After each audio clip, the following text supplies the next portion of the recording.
Hi, this is Roger. Thanks for dropping by. The weather played ball today. The actual clouds drifted away and we got some sunshine, which means we got a bit of heat in here for a change. And as a consequence, I sprayed the whole grow room with the new bug killer. Now normally I'm a bit selective and sort of think, oh, that plant's never had any bugs on. But there is this theory that if bugs get half a chance and they don't like where they are and they're still alive, they'll move. So I thought, what's the point in being selective? Let's just do the lot. So all I've come out here to do now is to see if it's dry. There's nothing I can do about it if it's not, but I adjusted the inlet and the extractor fan to actually change the air. Despite the fact that that was at a much lower temperature than they would normally come on, but when everything had been sprayed in here, it was like fog, and obviously not habitable as far as I was concerned. You know, it distinctly says with chemicals, do not breathe in the spray. So I don't intend to. So once it had actually got onto the plants and everything like that and the temperature started to climb, obviously there was a lot of evaporation going on and it got in the air quite badly, so there's no way I was coming out here. So I took a deep breath and adjusted the extractor and inlet fan and got those going to get an air change going on, and I've had the two big circulating fans on as well. So in theory everything should have dried off now, because there's only about another hour of sun that can provide heat. After that it'll start losing its heat. Still provides bright light. Now I'm not going around looking for bugs. All I'm looking for is things like that. See, there's no water left in there. It's a phalaenopsis there. There's no water left in there. So I think we're okay. I'm just looking in sort of leaf joints, the sort of places where water could lurk. Things like a Paphiopedilum that have got a distinct crown. Nope, they've dried out. So I would suggest that stuff has dried sufficient to go into night. There may still be an odd little bit here and there, but not enough to do any serious damage. We're not in for a cold night tonight, so we should be okay.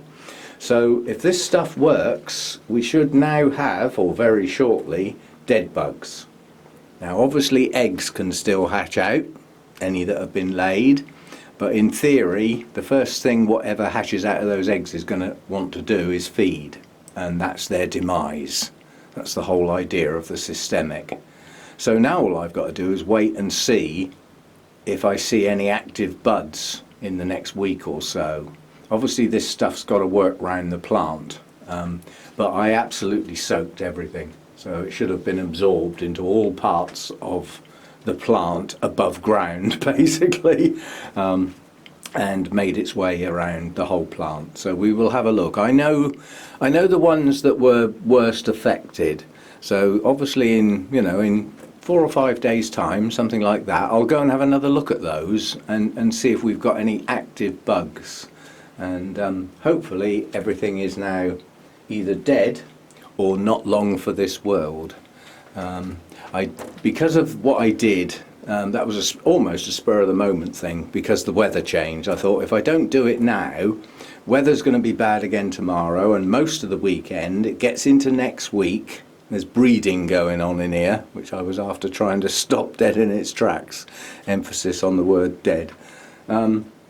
As a consequence, I filmed nothing out here today. I was planning on doing the part 4 of my Update 3 series, but there was no way I was working out here with that atmosphere, so I vacated the premises, as they say. But I sprayed the lot. I mean, I've got a lot of plants in here that have never had a bug on them. Up there, that Jenkins CI, the Lindleyi, that Bulbophyllum have never had a bug, ever. And there are others. That Maxillaria up the back. Oh, that Maxillaria up the back's got a bud on it. That actually hasn't had a bud for a long time. You probably just see the little red bud poking out. So maybe that's going to have a few blooms now. But usual suspects are, there's about 4 dendrobiums. My Hercoglossum gets them on the new growths. My Friedrichianum gets them on the new growths. The Chryseum gets them on the new growths, right on the ends here. That's where they get. Hopefully these are now just bodies, or soon to be if they're not already. My black hair types, several of those have got scale. At least half the Cattleyas have got scale at the very least around their base, around the base of the pseudobulbs, if not starting to creep up the canes. And some of them have got them on the leaves. That one up in there, that potful in there, that had scale really bad last time I looked at it. I spent ages with a cotton wool bud and some alcohol trying to wipe off as many as I could. So there are certain plants that just seem to get the bugs. Several of them mounted Oncidium types have got scale. I haven't been able to shift. 2 of the Miltoniopsis have had scale for a while that I can't shift. So I know where to look, and we'll see how we go and see if it's done its job. But it's so pleasant. I've had a week of bad weather to come out here today, and it's warm. It still niffs a bit out here. Still a bit niffy, but you know, that's residual chemical basically, but it's not dominant in the air anymore. It's tolerable out here. In fact, it's bordering on pleasant, because I know hopefully that a job's being done while I'm looking at it. So anyway, I'll try and film that part 4 tomorrow. Unfortunately, because I did that spur of the moment snap decision, I've watered nothing out here, but there's an awful lot. Got a lot of liquid today, despite it not being feed type liquid. It's still liquid. At the end of the day, all of the mounts got absolutely drowned. Well, that would have got on the roots, on the mounts and all that sort of stuff. So they've had some hydration, albeit not necessarily the perfect sort. But hydration is hydration at the end of the day. It stops things drying out. So I'll have to get on with the watering tomorrow. And hopefully I'll get that bit of filming done.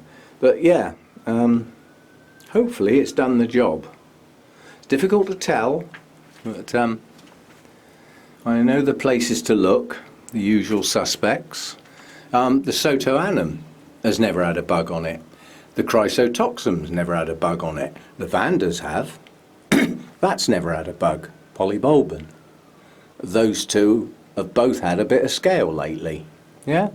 So I know where to look, and as I said, there's no point in looking now. It'd be better to wait till next week, when things may have had chance to hatch out that weren't live bugs today, if you see what I mean. And we'll do an inspection next week sometime. So see how we go, and I'll see you next time. It's really pleasant out here at the moment. The temperature's comfortable, humidity's amiable, and we've got dappled light coming through the shade netting, lighting up things. There's something about dappled light on blooms that is just special. It just lights up places that, in a nice even light like that, it doesn't light up. But that does. You see what I'm getting at? That dappled light just has a dramatic effect. And quite honestly, that's if you can get the light level right, that's the best time to take a photo. It really is, because you've got contrast there as opposed to just flat colours. But can't always get it how you want it. Sometimes you just have to take pictures because the blooms are there now, if you see what I mean. Anyway, I'll see you next time. I've got a feeling my Arengus is going to drop its little blooms soon, even though it hasn't been out too long. And this is a classic example, but the new cork I've got, was that the leaf fell off? No, it was just a... Yes, it was. At long last, that dead leaf's finally got off. I didn't want to tear it off, but this is showing signs of not being happy on that piece of wood, and that piece of wood has had it. That's long since started to break down completely. So I'm going to have a kitchen session, and all of this old type of wood, most of which was English oak, a lot of which was collected, has had it. It's breaking down quite quickly now. And once it starts to go, it's, you know, it'll take roots with it.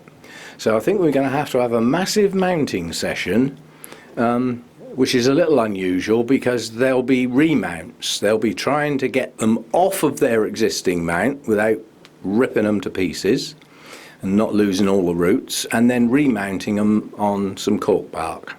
But even that, look, when it catches the light, it's just something about dappled light that just enhances the look of blooms. Just trying to find bits of light coming in. Anyway, sounds like a big job, doesn't it? It is a big job. I mean, all three of those Orangus need doing. This one needs doing. The one that's never bloomed, Mr. Sidii. It grows, pushes out a good root system, and there's enough roots on there that aren't attached that one won't be a problem. Some are attached, but a lot aren't. This little one up here, the fastuosa, this bit of wood's breaking down, it's gone. Yeah, and this one has very, very fine roots. You compare with the roots we've just looked at. And some of them are attached, and some of them are not. So even though that will be a bit of a struggle to get that one off because it's such a small plant, some roots are not going to get damaged. So it should make it okay. So we got some work to do with the old mounted orchids. I have to get at that, won't I? That'll be next week. Certainly won't be this week. Anyway, I'll see you next time. And, you know, even blooms that are going over look better in dappled light. See you next time. Thanks for dropping by. Who's a clever boy then? I just had a call back from Virgin Media to see if I was still thinking over switching over to their broadband. It's the best there is because it's fibre optic. It can't get any faster than that. They can offer speeds that nobody else can. And basically the package I was looking at on the internet is 37 quid a month. I currently pay 25 for a relatively slow internet with an appalling upload speed. Yeah, so that wouldn't be a lot more. We haggled on the phone and I got it down to 32, and then I got 3 months free on top of that. Yay! Who's a clever boy then? So I've now got my first year's internet with them at a ridiculous speed.